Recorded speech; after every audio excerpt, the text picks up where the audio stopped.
Je me nomme Taïdo Marie-Josée. Mon père est de Diébli, ma mère est de Gloplou. Mon mari est de Djirouzon. Ça, c'est derrière Djokwe. Donc, en 2002, j'ai vécu avec mon père. En ce moment, il n'était pas marié. Là, j'étais avec mon papa. Et puis, la guerre a commencé. Ensuite, on était en ville, à Djokwe. Et puis, il a eu la guerre. Il n'était pas victime. Comme il était avec mon papa, la guerre a commencé. Et j'étais chez lui à la maison. Donc, c'est dans ça. Et la guerre jusqu'à ce que la guerre finissait.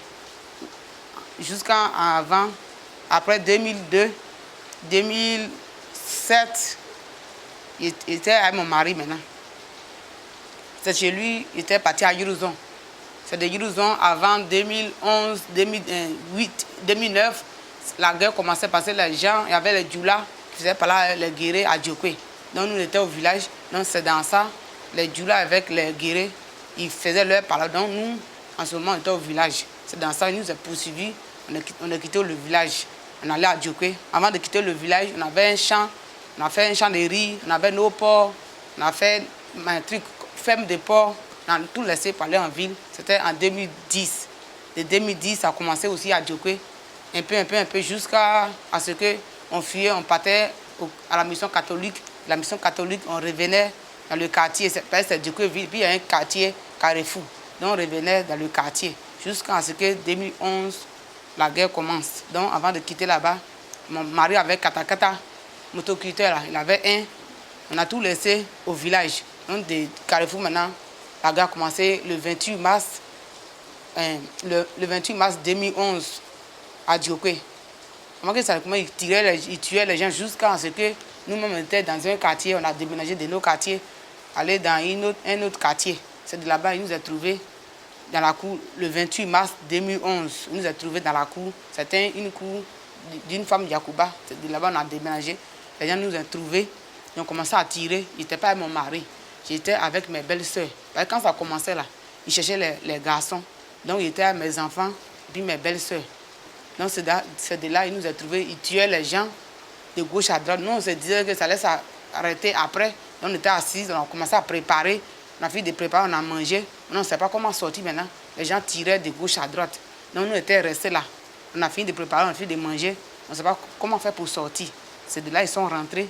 En ce moment, il y avait une belle soeur qui quittait Abidjan, elle était avec nous aussi. Ils sont rentrés, ils ont commencé à tirer. Donc quand ils ont commencé à tirer, ils nous ont dit de sortir. On était dans la maison, ils nous ont dit de sortir de la maison. On est sorti de la maison. Ils ont donné l'argent, on a donné notre argent qui était sur nous, les portables. Les grands, ils sont habillés en treillis. Gens militaires, mais ils sont grands de taille. Donc ils sont venus, on a commencé à tirer. Donc on nous a dépouillés, on a tout donné. Ils disent que non, ils cherchent quelqu'un pour partir avec eux. Une fille pour partir avec eux. C'est comme ça que ma belle-sœur s'est déclarée. Comme mes parents sont beaucoup, il veut partir avec vous. Donc c'est dans ça, il a dit d'accord. Lui, il est parti avec ma belle-sœur. Mais on ne sait pas où elle était partie. Elle a quitté la cour, nous on est restés. C'est dans ça qu'ils sont venus, puis ils ont commencé à tirer. Ils ont tiré jusqu'à, ils ont tué mes deux belles-sœurs. Mon enfant, il l'a mis au dos. Il y avait une fille, elle est restée au camp. C'est qu'il a mis, comme il y avait 3 enfants, ma première fille, plus lui là, lui il était bébé. Donc elle dit, comme tes enfants sont 3, demande la deuxième, elle la mettre au dos. Il dit d'accord, il faut la mettre au dos. Quand elle l'a mis au dos, il y avait un manguier, un gros manguier dans la cour. Donc nous étions derrière, puis ils étaient derrière aussi. Nous on était de l'autre côté, mais on se voit, mais ils étaient de leur côté. C'est dans ça. Ils sont rentrés, nous on a fui, on est rentrés. Il y a une maison, une achevée, on est rentré là-bas, on est sorti encore. Ils ont commencé à tirer, jusqu'à ils ont tiré sur mon enfant, il était sur mon dos. Donc ils ont tiré sur lui. Et puis il y avait un petit aussi, lui il avait 10 ans. Lui était mort sur les champs. Il y avait une jeune fille aussi, elle était enceinte. Elle n'était pas morte, mais ils ont tiré sur elle, elle vomissait du sang. Donc c'est comme ça, lui il pleurait. Il dit, ah, toi tu pleures pourquoi? Parce qu'il ne savait pas qu'ils ont tiré sur lui. Donc il me suis dit, ah, les gens sont là tirés, et puis toi tu pleures. Donc il voulait la lever au dos. Quand il l'a levé au dos, il voyait sang qui coulait sur lui. Donc comme il a commencé à vomir du sang, il l'a levé sur mon dos. Il dit, ah, pourquoi tu pleures? Donc quand il l'a levé, il est tombé vanilleux. Il y avait un enfant aussi, lui était mort. Donc avec ses parents aussi. Donc nous tous on avait peur. On a laissé l'enfant au dehors. Qui va venir le prendre aussi? La fille aussi, elle demandait l'eau à boire. Qui va venir la prendre aussi? Personne. Parce que nous, on avait peur. Si tu sors, ils vont te tuer. Donc, nous, on allait se cacher dans la maison inachevée. Il y avait les tôles, donc on était cachés sous les tôles là-bas. Après, on est sortis. Donc, on ne sait pas où on va partir encore. Ils sont revenus pour dire, ah, on va vous tuer, vous tous. Donc, donner l'argent. On a donné l'argent. Ils sont revenus pour dire, on va vous tuer, vous tous. Si on regarde s'il y a un garçon ici, il n'y a pas de garçon. Donc, on dit, comme il n'y a pas de garçon, vous avez la chance. Donc, c'est comme ça, on est resté là jusqu'à l'autre aussi, ma deuxième fille, là, celle qu'il a mis au dos, là, ils l'ont tué. Puis, ils ont tué ma belle-sœur. Donc, quand ils sont partis maintenant, ils cherchent à prendre ma deuxième fille, là. Fait comme ça, celle qu'il a tuée, là. Elle est couchée. Et puis, elle aussi, elle est couchée comme ça. Donc, je suis parti, elle tirait pagne, puis elle est soulevée. On est parti se cacher. Ça, vers les 18 heures. Donc, les gens tiraient les gens, ils tuaient les gens même. On ne savait même pas où on va rentrer, où on va partir. On attendait jusqu'à vers les 18 heures, puis on a quitté la cour. On a fui, on a marché, passé par la brousse, on a quitté la cour jusqu'à sortir de l'autre côté, marcher dans la nuit. Quand on rentrait dans la nuit en brousse, c'était vers les 19 heures. Quand on rentrait dans l'eau, là, ça nous arrivait ici. Là. On a marché dans l'eau jusqu'à sortir d'un campement. Quand on sortait là-bas, il y avait des gens. Donc le monsieur là aussi, c'était un guerrier, lui il dit, il ne peut pas accompagner les gens, parce que c'est pour sortir sur la route de Djiblo. Il dit, il ne peut pas accompagner les gens la nuit là. Donc on est resté là jusqu'à la nuit.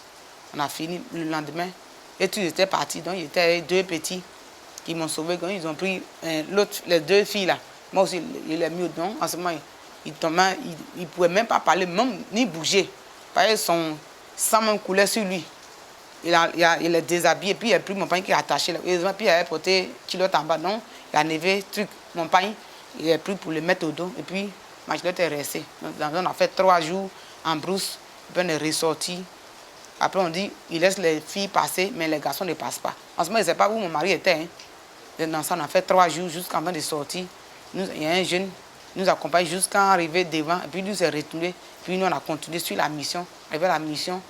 On arrivait, puis ils nous ont reçus, donc ils l'ont soigné. De là, on est resté là jusqu'à pendant 4 mois. Donc on dit, comme c'est comme ça, les gens vont prendre leur lieu à la mission, donc ils vont nous envoyer à Naïbli. C'est comme ça, on a fait les papiers, et puis nous envoyés là-bas. On a fait 1 an à Naïbli. C'est 2e année maintenant, les gens sont rentrés. C'est les dozos qui sont rentrés là-bas. En ce moment, ils étaient partis à l'école, les enfants étaient partis à l'école. Comme lui était petit, donc par là, il est tombé, même, il est paralysé maintenant. Quand on a quitté en brousse, on est venu, il est tombé paralysé. Un côté là, un côté ça ne fonctionne pas.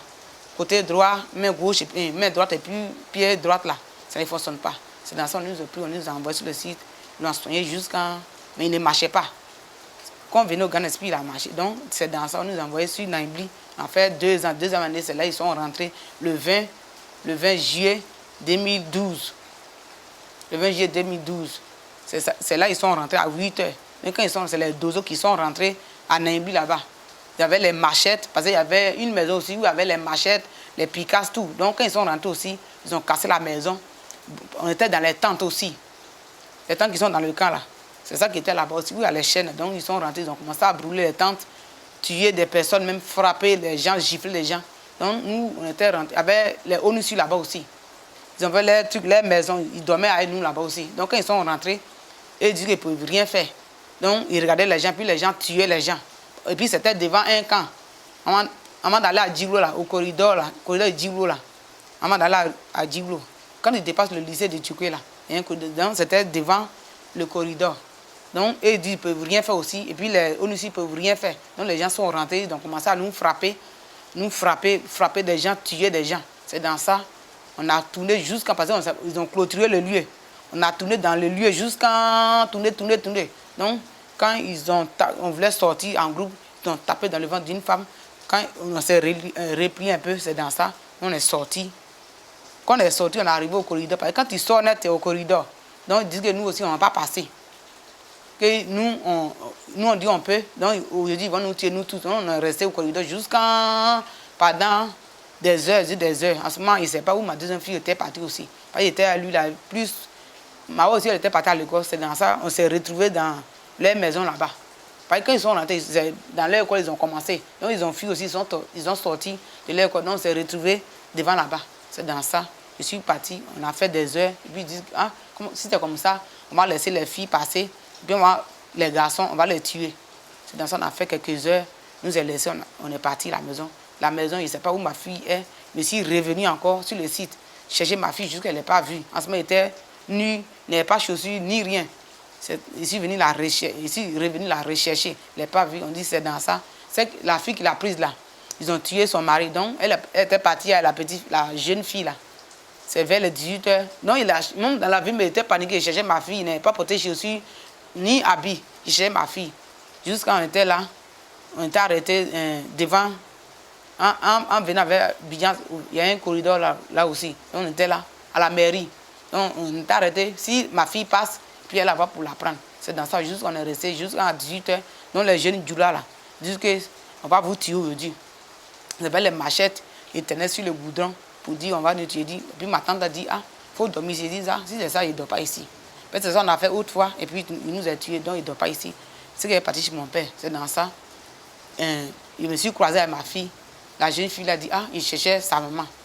Quand ma fille a dit, ah, voici maman. Puis la jeune fille m'a remis ma fille. C'est comme ça qu'on est parti à Bangolo. On a pris le camion. Parce qu'ils disent qu'ils vont rentrer, ils vont faire porte à porte pour nous tuer. C'est comme ça. Je n'ai pas dormi à Djoko ici aujourd'hui. C'est comme ça qu'on est parti ici, Bangolo. On a fait une semaine de Bangolo maintenant. Et puis on est venu ici le 31 juillet 2012. C'est ce qui s'est passé.